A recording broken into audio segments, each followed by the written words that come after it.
अस्सलाम वालेकुम व्यूअर्स, मैं हूं डॉक्टर लेहदर। उम्मीद करता हूं कि आप खैरियत से होंगे।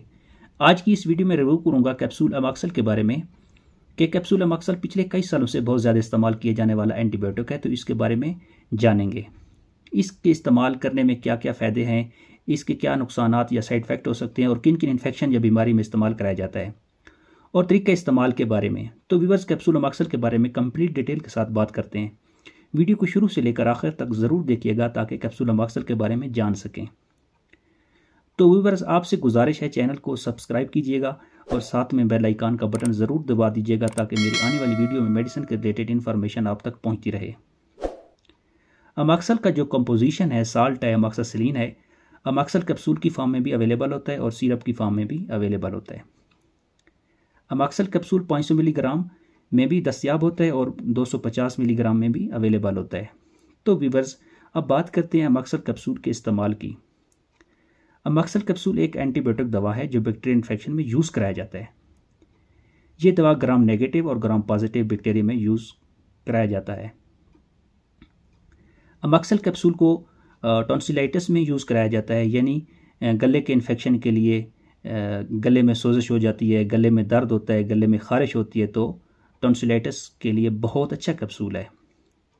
इसके अलावा इसका इस्तेमाल ओटाइटिस मीडिया में इस्तेमाल कराया जाता है, यानी कान के अंदरूनी हिस्से में इन्फेक्शन हो जाए, कान से पीप आना शुरू हो जाए तो अमॉक्सल कैप्सूल इस्तेमाल कराया जाता है। और साइनोसाइटिस में भी यूज़ कराया जाता है, यानी नाक के इन्फेक्शन में इस्तेमाल कराया जाता है। इसके अलावा नमूनिया में इस्तेमाल किया जाता है। नमूनिया में इसका बहुत अच्छा रिज़ल्ट है। इसके अलावा ब्रोंकाइटिस में, यानी सांस की जो छोटी नालियाँ होती हैं इनमें सोजिश हो जाती है इन्फेक्शन की वजह से, तो यूज़ किया जाता है। और अपर रिस्पिरेटरी ट्रैक इन्फेक्शन और लोअर रिस्पिरेटरी ट्रैक इन्फेक्शन में, जिसमें आपका नाक, कान, गला, फेफड़े और सांस की नालियाँ शामिल हैं, तो इसमें कोई इन्फेक्शन हो जाए तो यूज़ किया जाता है। इसके अलावा वाउंड इन्फेक्शन में कोई ज़ख़म हो जाए, फोड़ा फिंसी हो जाए तो इसमें यूज़ किया जाता है। इसके अलावा सेलुलाइटिस इन्फेक्शन में, जो कि एक स्किन का बैक्टीरियल इन्फेक्शन है, इसमें इसको इस्तेमाल कराया जाता है। इसके अलावा सेक्सुअल ट्रांसमिटेड डिजीज़ में इस्तेमाल कराया जाता है। डेंटल इन्फेक्शन में यूज़ कराया जाता है। दांत में अब्सेस बन जाए, पीप पड़ जाए तो डॉक्टर एडवाइस करते हैं। इसके अलावा viewers, skin soft tissue infection में इस्तेमाल कर सकते हैं। तो व्यूअर्स, अब बात करते हैं साइड इफ़ेक्ट के बारे में। जिस तरह तमाम मेडिसिन के साइड इफ़ेक्ट होते हैं, इसी तरह अमॉक्सल कैप्सूल के भी साइड इफ़ेक्ट होते हैं। इसमें आपको डायरिया हो सकता है, मतली हो सकती है, चक्कर आ सकते हैं, पेट में दर्द हो सकता है, स्टमक अपसेट हो सकता है।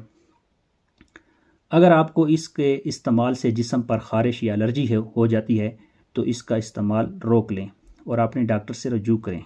नेक्स्ट, अगर हम इसकी डोज़ की बात करें तो डोज़ मुख्तलिफ़ कंडीशन में मुख्तलिफ होती है। इन्फेक्शन की कंडीशन को देखते हुए या मरीज़ की उम्र को देखते हुए, बीमारी को देखते हुए डॉक्टर डोज़ बताता है।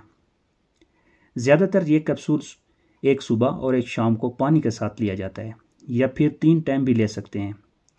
कोशिश करनी है कि यह कैप्सूल खाना खाकर लेना चाहिए ताकि आपका मैदा डिस्टर्ब ना हो। अगर इसको खाली पेट लिया जाए तो हो सकता है कि आपको मैदे का दर्द हो जाए। तो व्यूअर्स, उम्मीद करता हूँ इन्फॉर्मेशन अच्छी लगी होगी।